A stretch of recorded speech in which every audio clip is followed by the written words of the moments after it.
What's up, everybody? Good morning. Welcome to a hump day edition of Morning Scone, presented by Brock, the Baton Rouge Orthopedic Clinic, Hudco Roofing, HudcoRoofing.com. Do business with someone you know. Hudco Roofing, HudcoRoofing.com. Okay. Nice night last night. The baseball Tigers beat Nichols in a little weekend tune-up out at the box. So they'll hit the road today to Tuscaloosa, tomorrow to Tuscaloosa, for a little three-game series with the Crimson the Crimson Tide. Not the Crimson Empire, the Crimson Tide. Not quite the Crimson Empire in baseball. So LSU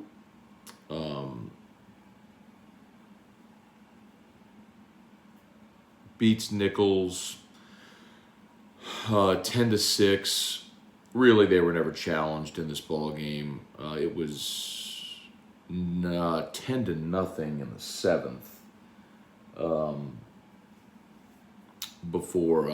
After seven, I should say, before LSU kind of allowed things to get a little dicey there in the ninth. They gave up a run in the eighth on the solo homer, and then a lot of five spot in the ninth.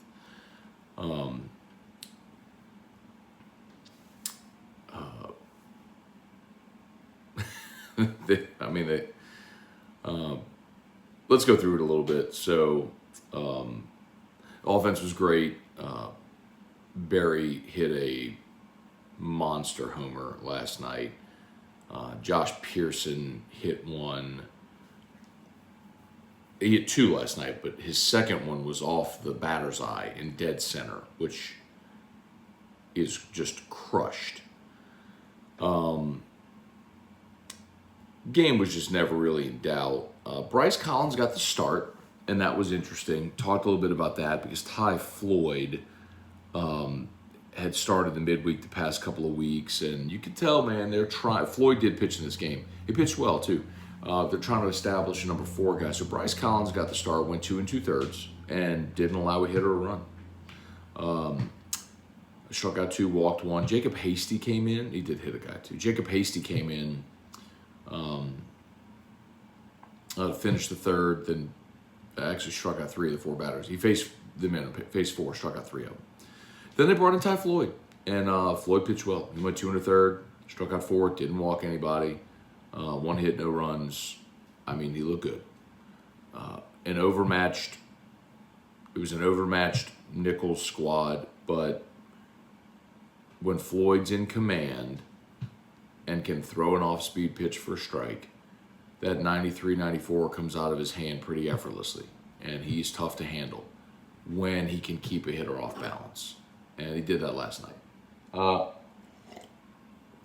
That's when LSU had the big lead. And then boy, it was just try to get this thing home. So Trey Schaefer, a lefty, transfer from Southeastern, came in. He went 1 1/3. Struck out a couple, allowed a few hits, run. Michael Fowler only got 1 out, and he allowed 4 runs. I mean, that was in the ninth when it wasn't great. Helmers came in, and then Vittmeyer came in, pitched 2/3 of an inning, and then Raisman came in and got the final out on a strikeout. So I'm sure Jay Johnson would have preferred not to have had to bring those guys out, but when you allow a 5 spot in the ninth, and all of a sudden your lead is shrinking, you're like, okay. But anyway, so good night for the Tigers. They get a win, and now they head off to Tuscaloosa to take on Alabama for a 3-game weekend series. All right, let me know what else y'all got. Fire away. Going to see Crystal Poche today over at Restored Motions. Could not be more fired up about it. Riding my Peloton about 4 weeks ago, I strained my Achilles, and I've been trying to get in to see Crystal since. So I'm very excited because I need to get this worked out so I can start working out again. All right, Trivia Carter, Tim Gotro, Joey Vincent, Kevin Boudreau. Yeah, for sure. Kevin said prayers for Jace Hare, was involved in a violent collision on ball field last night, is in ICU. Wow.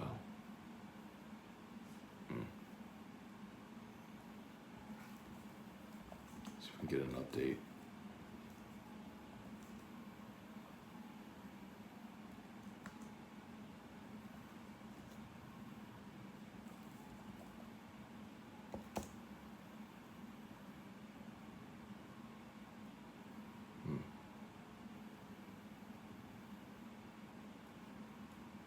Wow. I don't see anything, just Googling it for an update, but definitely.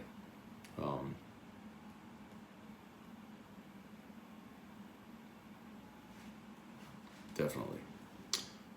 Rapping Batches, may the 4th be with you. So, by the way, if you've not yet seen it, well, I can't show it to you. Go look at my social media, my Facebook, my Twitter. May the 4th, today is Wednesday, so it's Oliver Twist Day, Scone and Tea Day. So after AFR, Scone and Tea, live from Oliver Twist in Baton Rouge. It is May the 4th. And for those that don't know, all of the Star Wars nerds on May the 4th celebrate May the 4th as May the 4th be with you. As in May the Force be with you and May the 4th be with you. It also happens that tomorrow's Cinco de Mayo, so Oliver Twist is turning tonight, May the 4th, into a Star Wars / Cinco de Mayo party.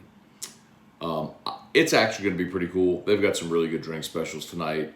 A lot of margarita stuff. Rock Paper Taco is their new concept just down the street from Oliver Twist. They're bringing in tacos from there tonight.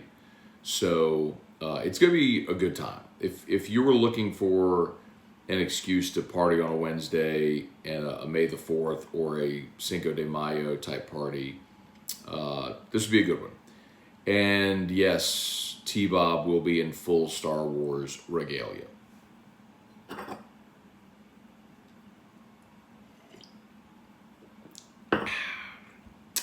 Larry Garner, Jesse Brown, morning Matt, hope the family is well. Do you think the Saints will add another defensive tackle before training camp, remove Peyton Turner to defensive tackle for depth? So remember, Jesse, Peyton Turner played defensive tackle some last year. I think he and Davenport and Cam Jordan, for that measure, are versatile enough that it can play inside or out. So when they have three-man fronts at times, they may use Turner inside and Davenport and Cam Jordan outside. That's certainly a way they could do it. So,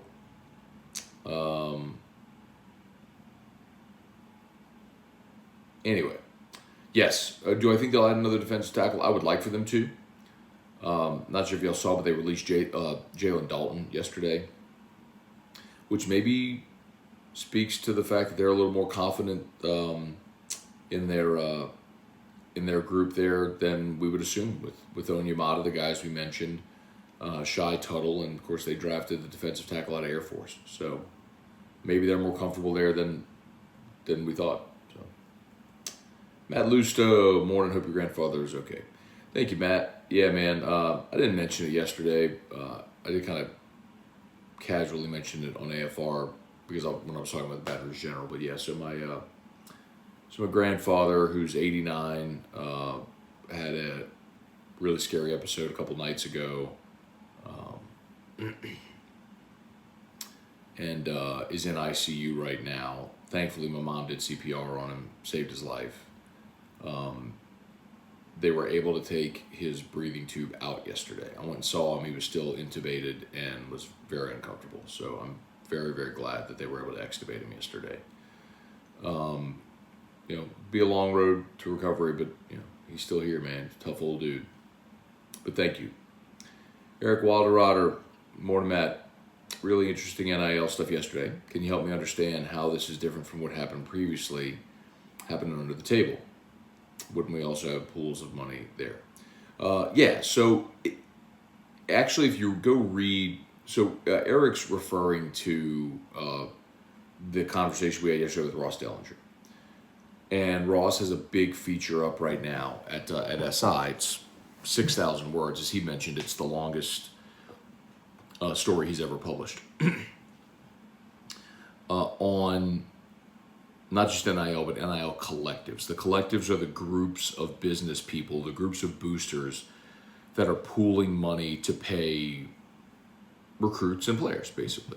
It's what A&M did, despite Jimbo's objections. It's what A&M did very well, and Ross detailed some others that are going very well. Like I mentioned to y'all, none of y'all wanted to hear about Billy Napier in Florida, and I told you. Like, Napier is mini Saban. And they got a $10 million annual commitment at Florida for their NIL collective. $10 million. Billy Napier has $10 million to go spend on a recruiting class annually. So, Eric, if you read the piece, the biggest difference is the dollar values.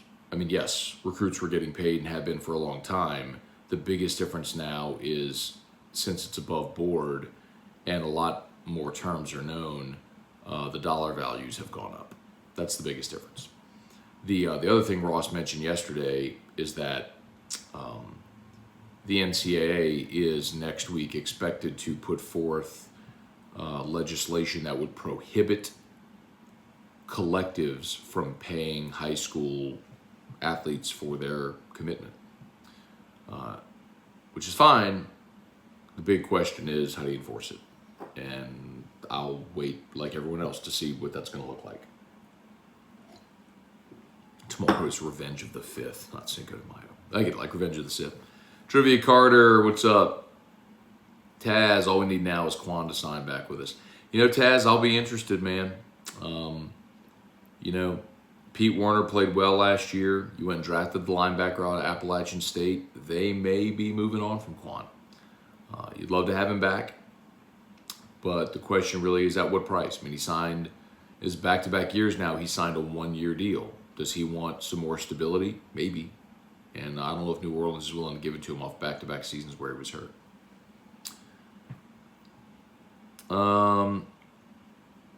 If the Saints secondary plays up to its potential, our front seven should feast. Yeah, I'd agree with that. And the other thing, you know, mentioned Pete Werner, or excuse me, we mentioned Peyton Turner. Let's not forget, man, it's basically like getting another first-round pick. I mean, Peyton Turner only played 4 or 5 games last year.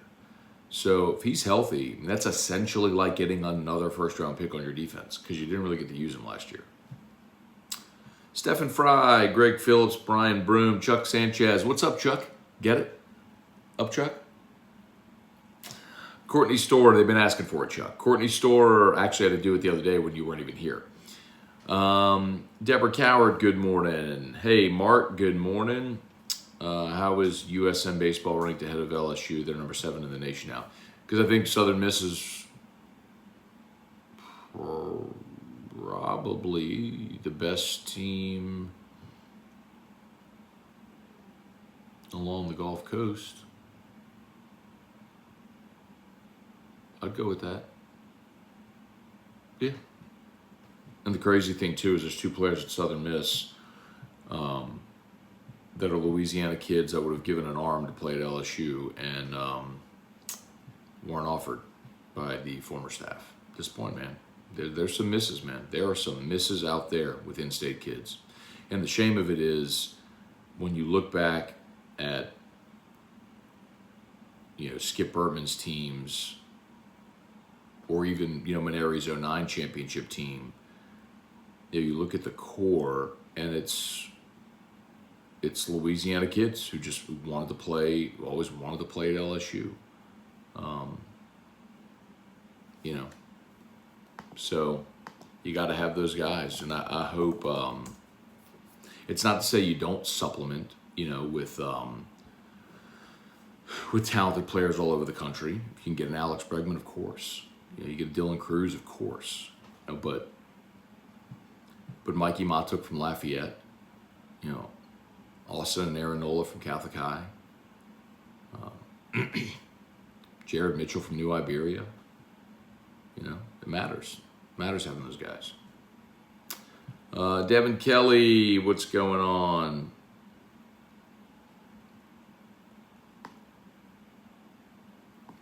Let's see, Mark, what regional will LSU go to? Hattiesburg. Probably not, Mark. I think LSU is going to host a regional. We'll look and see today if see if D1 Baseball has their updated regional projections.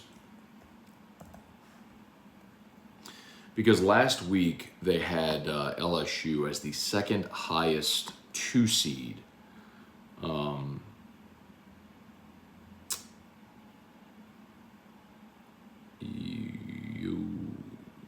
Not yet. I'm sure it'll be today. So they had the second highest 2 seed. LSU was the second highest 2 seed last week. And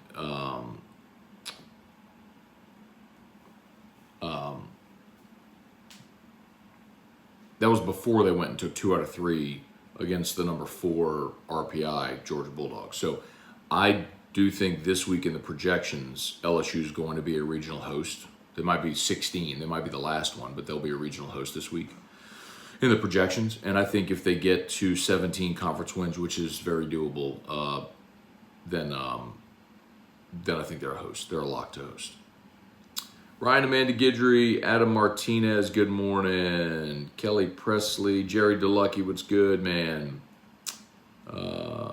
Hey, it's Kelly Presley's birthday. Good morning, Kelly. Happy birthday. Hope you have an awesome day.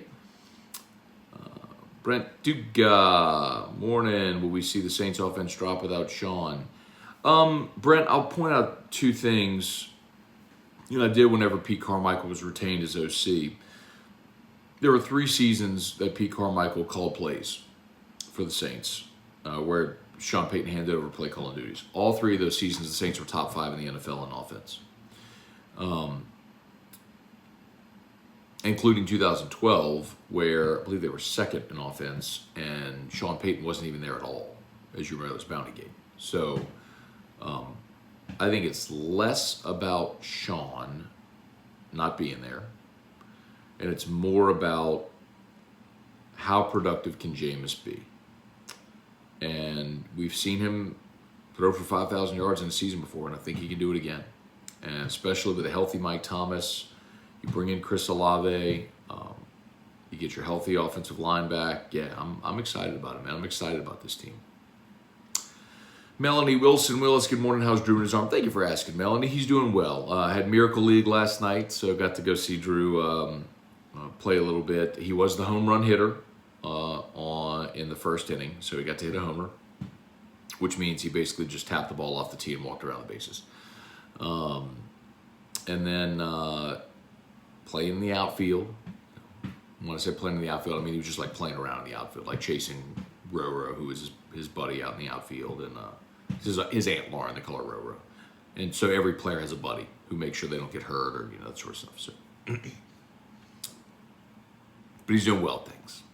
Deborah Coward, go ahead and book future appointments with Crystal for a month out.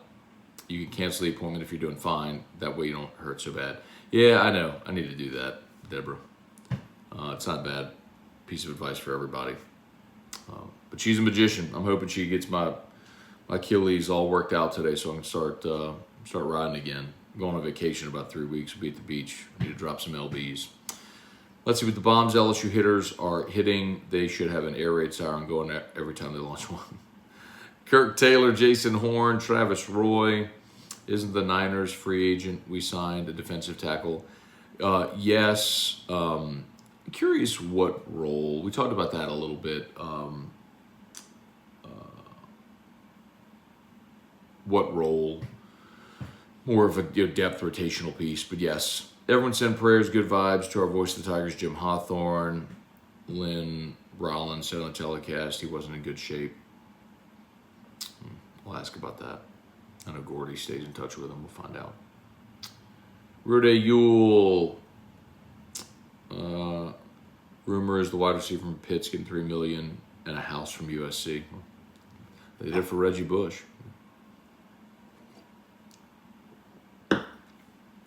What would it take for LSU to make a top 8 national seed? So a lot of wins and a lot of help, Kirk. I think you'd probably have to get at least to 18 and 12, and that alone wouldn't do it. I think you'd have to get to 18 and 12 in the league, which means you'd have to win 2 out of 3 each of the next 3 weekends. You'd have to take 2 out of 3 from Bama, Ole Miss, and Vanderbilt. If you did that, and I think you'd probably have to play into the weekend in Hoover. If you did that, I think you'd be a top 8. But that's a big ask, and that's, I don't even know that that's even a guarantee. But that's what I would set it at. Your realistic target, get to 18 and 12 and then play into the weekend in Hoover. If you did that, I think you'd have a shot. Deborah Cowart, Jason Williams from Gonzales. Yeah, man, Santa Monica Gator. Yeah, I mean, look, Deborah, we could rattle off from all the championship teams, all those guys. But that's, yes, I was more talking about recently 09 because as I said, even Maneri's teams had those guys. But yes, yeah, absolutely. Chase Pellegrin, good morning, REL 755. I got to get going. Sorry. YouTube, smash that like button, please. Facebook, like the page, share the post. Remember, AFR 3 today and Scone and Tea tonight at 7 from Oliver Twist. Hope to see a lot of y'all there. Ronnie Duga, good morning. Mr. CEO, who was the 2 sports star that won a football and baseball title at LSU? Chad Jones is probably who you're thinking of. But Jared Mitchell did play both also. He was a receiver, wore number 87, and played in the outfield as well. Remember, there was Jared Mitchell who wore 87 and Chris Mitchell who wore 86. We're both 2 sport guys. But you're probably thinking of Chad Jones. Wendell Norman, good morning. AFR yesterday was awesome. Thank you, Wendell. Appreciate it, man. We had a fun show yesterday. Cliff Nelson, the Yankees went 11 in a row. Oh, Muse not going to like that. Thomas Lamont has Jacob Berry called Hudco yet about the roof damage. We thought about doing a spot with that, like with swinging a bat and the ball landing on the roof, being like, gotta call Hudco. I'm gonna have to do that. So anyway, all right, y'all have a great day. I gotta go. Have an awesome day. Thank you so much for watching. Appreciate very, very much y'all for being here. And we'll see you for AFR 3. Have a great day. Peace.